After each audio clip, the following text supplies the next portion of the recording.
بسم اللہ الرحمن الرحیم۔ حسبنا اللہ ونعم الوکیل کے ساتھ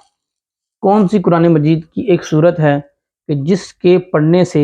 ماہ رمضان میں آپ کو کیا آپ کا مقصد پورا ہو سکتا ہے، کامیابی مل سکتی ہے؟ 2 3 4 رمضان، بدھ جمعرات جمعہ، صرف آپ نے حسبنا اللہ ونعم الوکیل کے ساتھ قرآن مجید کی ایک صورت آپ نے پڑھنی ہے،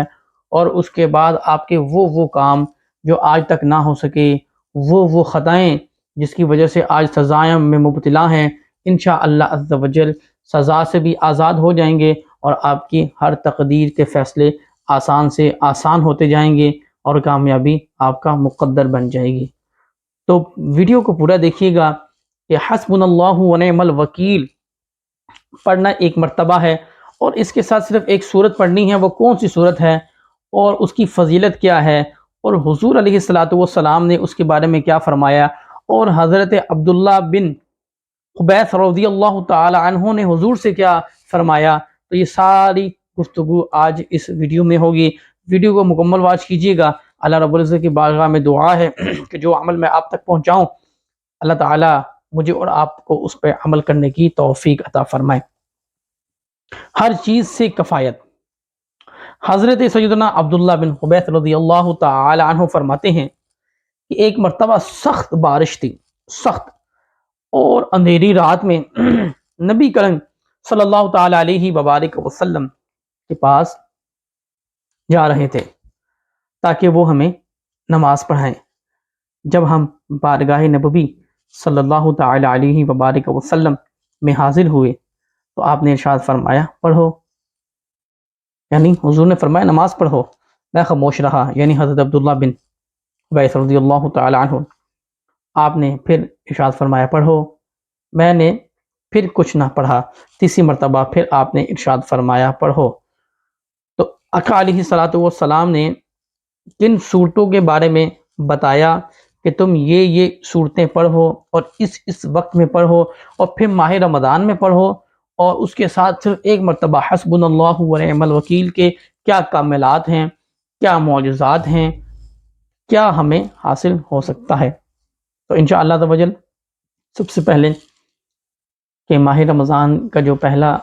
عشرہ ہے وہ عشرہ رحمت ہے، اور ہم نے اس عشرے میں اپنی مغفرت بھی کروانی ہے، اپنے مقاصد کو بھی حاصل کرنا ہے، عبادات بھی کرنی ہے، روزے کی بھی حفاظت کرنی ہے، تراویح کی بھی حفاظت کرنی ہے، اور اپنی ایمان کی بھی حفاظت کرنی ہے۔ جس طریقے سے ماہ رمضان کا چاند نظر آنا باعث برکت ہے، شیاطین کو جگڑ لیا جاتا ہے، شیطان کو قید کرنے کے بعد ایک سمندر کی تہہ تک وہاں پر پھینک دیا جاتا ہے، 30 کے 30 دن وہ وہاں پر قید رہتے ہیں۔ اس کے بعد تمام جو دروازے ہیں جہنم کے اس کو بند کر دیا جاتا ہے، اور رسول اللہ صلی اللہ تعالی علیہ وبارک وسلم کا ارشاد ہے کہ ایک دروازہ ہے جس کا نام ہے ریان، صرف اس دروازے سے روزہ دار داخل ہو کر جنت میں داخل ہوگا۔ اور بہت ہی ہمارے پاس یہ گولڈن چانس ہے، گولڈن، جس کو گولڈن چانس کہتے ہیں ہم، یہ وہ چانس ہے، اور اس کے بھی ہمارے پاس صرف 27 دن باقی رہ گئے ہیں۔ تو آپ سے گزارش ہے کہ آپ نے اس عمل کو کسی صورت نہیں چھوڑنا۔ جو خواتین خصوصاً اپنی شادی کے لیے یہ عمل کرنا چاہے تو بڑا معجر عمل ہے، اور ضرور کامیابی حاصل ہوگی۔ اگر کوئی میرا بھائی ہے جس کا نکاح نہیں ہو رہا، مسائل ہیں، بندشیں ہیں، رکاوٹیں ہیں، تو وہ بھی انشاءاللہ عز و جل حسبنا اللہ ونعم الوکیل کے ساتھ جو حضور نے ارشاد فرمایا کہ یہ صورتیں پڑھنی ہے، تو انشاءاللہ تعالی اس کو ہم نے پڑھنے کے بعد اپنے مسائل کے حل کی طرف آنا ہے۔ اس کے علاوہ جو بیمار ہے اس کو حسبنا اللہ ونعم الوکیل ایک مرتبہ، اور پھر ساتھ میں جو حضور نے ارشاد فرمایا کہ یہ صورتیں پڑھو اور تمہیں یہ کفایت کریں گی، تمہیں فائدہ دیں گی، تو انشاءاللہ تعالیٰ اس کو پڑھ کے دم کریں، انشاءاللہ اس کو شفا ملے گی۔ اللہ تعالیٰ قرآن مجید میں ارشاد فرماتا ہے وَإِذَا مَرِضْتُ فَهُوَ يَشْفِينِ، میں جب چاہوں جس کو شفا عطا کروں، اور جب چاہوں جس کو میں مرض میں مبتلا کر دوں۔ تو اللہ تعالیٰ کے محبوب صلی اللہ تعالی علیہ وبارک وسلم نے یہ ہمیں ارشاد فرمایا ہے حضرت عبداللہ بن عبیس رضی اللہ تعالی عنہ سے، یقین مانے ہمارے وہ کام جو آج تک ہم نے بہت سے وظائف کیے ہوں گے، یقیناً کوشش کی ہوگی، لیکن ہمارے گناہوں کی وجہ سے وہ ہمیں کامیابی نہیں حاصل ہو پا رہی، تو کوشش کریں اپنی زندگی میں استغفار کو بھی زیادہ سے زیادہ کرنا شروع کریں، اور اپنی منزل کے قریب ہیں آپ، یقین مانے اپنی منزل کے قریب ہیں، صرف اور صرف یقین مانے اتنا فرق ہے کہ جیسے سوئی میں دھاگا ڈالنے کی مثال میں دے رہا ہوں، اتنا ہم اپنی کامیابی سے دور ہیں۔ اب وہ ہمیں کب ملے گی یہ ہمیں خود بھی معلوم ہے، لیکن ہم اس پر عمل نہیں کرنا چاہتے۔ عمل کیا ہے؟ نماز کی پابندی ہے، اور اس کے علاوہ قرآن ترجمے و تفسیر کے ساتھ حدیث پڑھنی، کتابوں کا مطالعہ کرنا، دین اسلام کیا ہے، دین اسلام کی بنیادی باتیں کیا ہیں، حضور علیہ الصلوۃ والسلام ہمیں کیا کیا میسیج دے گئے، حضور کی حدیثیں نہیں پڑھنی، اور اس کے بعد ہم نے تجارت کی طرف نہیں آنا، بس ہم نے ایک ہی کام کرنا ہے کہ بھائی ہم مر گئے، ہم مٹ کے ہمارے پاس یہ ہو گیا، ہمارے پاس وہ ہو گیا، تو شکر نہ ادا کرنا اللہ کی ذات کا۔ انشاءاللہ تعالی یقین مانے اتنا قریب ہے کامیابی کے، آج یہ عمل اگر آپ نے نیت کے ساتھ ایک مرتبہ کیا اور آپ اپنی کامیابی حاصل کر جائیں گے، پا لیں گے، کیونکہ اللہ تعالیٰ سے جب بھی دولت مانگے، یعنی عمل کیا، دعا کی، یا باری تعالیٰ تو اس عمل کے ذریعے سے اپنے فضل سے مجھے دولت عطا فرما، اور ساتھ میں یہ بھی کہا کریں عافیت اور سلامتی والے، یعنی پریشانی والی دولت نہ آئے، آزمائش والی نہ آئے، عافیت اور سلامتی والی دولت عطا فرمائیں۔ اب چلتے ہیں عمل کی طرف۔ سب سے پہلے آپ نے درود پاک پڑھ لینا ہے۔ اب حضور علیہ الصلوۃ والسلام نے ارشاد فرمایا، قل هو اللہ احد، قل هو اللہ احد 3 مرتبہ، قل اعوذ برب الفلق 3 مرتبہ، قل اعوذ برب الناس 3 مرتبہ۔ اس کو صبح اور شام میں پڑھو گے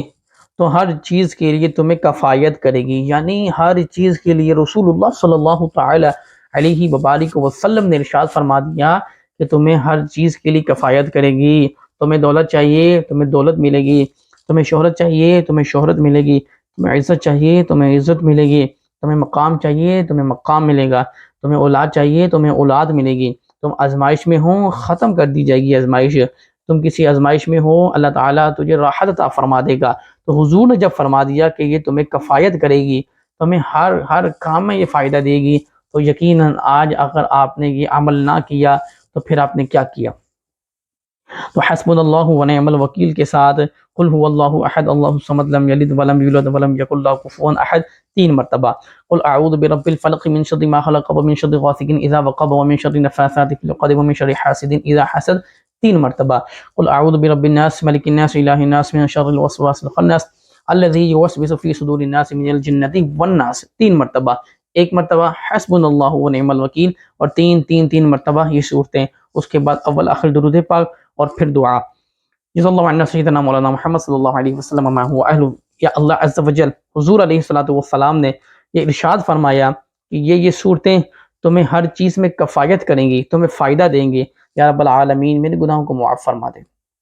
میں سچی توبہ کرتا ہوں، توبہ کرتی ہوں، بخشش فرما دے، ماں باپ کی مغفرت فرما دے، یا اللہ آخرت کی تیاری کی توفیق عطا فرما دے، یا اللہ قرآن پڑھنے والا بنا دے، نماز پڑھنے والا بنا دے، صدقہ دینے والا بنا دے، یا اللہ عز و جل یا اللہ بھوکے کو کھانا کھلانے والا بنا دے، اپنے فضل سے یا اللہ تو مجھے دولت عطا فرما بغیر کسی آزمائش اور پریشانی کے، یا رب العالمین نیک سارے اولاد عطا فرما، یا اللہ عافیت کے ساتھ، یا رب العالمین بیٹیاں عطا فرما، بیٹی عطا فرما، جن کا نکاح نہیں ہوا یا اللہ عز و جل انہیں نیک زوجہ عطا فرما، یا رب العالمین جو میاں بیوی آپس میں اتفاق کے ساتھ نہیں رہ رہے، یا اللہ عز و جل ناچاکیاں ہیں، پریشانیاں ہیں، یا رب العالمین یقیناً گناہوں کی نحوست ہے، یا اللہ انہیں خوب استغفار کرنے والا بنا دے، یا رب العالمین استغفار کرنے والا بنا دے، یا رب العالمین استغفار کرنے والا بنا دے۔ حضرت فاطمہ الزہرا رضی اللہ تعالی عنہا کا صدقہ سالوں سال جن کے ہاں اولاد نہیں ہے، یا اللہ انہیں اولاد عطا فرما دے۔ تو آمین اجمعین۔ اس انداز کے ساتھ آپ نے دعا کرنی ہے، اور پھر کچھ نہ کچھ اللہ عز و جل کی راہ میں صدقہ کرنا ہے، خیرات کرنا ہے، آپ نے رو کر دعائیں کرنی ہیں۔ اور جو میں نے آج کا عمل آپ کو بتا دیا ہے، اور یہ اتنا معجب اور کمال کا عمل ہے، رسول اللہ صلی اللہ علیہ وبارک وسلم نے خود ارشاد فرمایا کہ یہ تمہیں ہر چیز میں کفایت کرے گی، جس مقصد کے لیے پڑھو گے تم کامیاب ہو جاؤ گے۔ تو حسبنا اللہ ونعم الوکیل کے ساتھ جو طریقہ کار میں نے آپ کو سارا بتایا ہے، انشاءاللہ صبح شام اس کو پڑھتے رہیں، انشاءاللہ عز و جل دنیا آخرت میں کامیابیاں بلائیں عزتیں عطا فرمائے اللہ تعالیٰ آپ کو، اور کوشش کریں صدقہ جاریہ سمجھ کے اس دوسروں کو تو شیئر کریں، اس کو لائک کیا کریں، اپنا نام ضرور بتایا کریں کہ نام لے کر دعا کی جائے، نام لے کر دعا کی جائے، اور اس کے بعد اللہ تعالی ہم افطار اور سحر کے وقت بھی دعائیں قبول کرتا ہے، یقین مانیں التجائیں قبول کرتا ہے، اگر مغفرت اور بخشش ہوگی اور کیا چاہیے۔ اللہ تعالی اپنے خاص مہینے کے خاص ایام کے کرم سے اللہ تعالی ہم پر اپنا خاص کرم فرمائے۔ جزاک اللہ خیرہ۔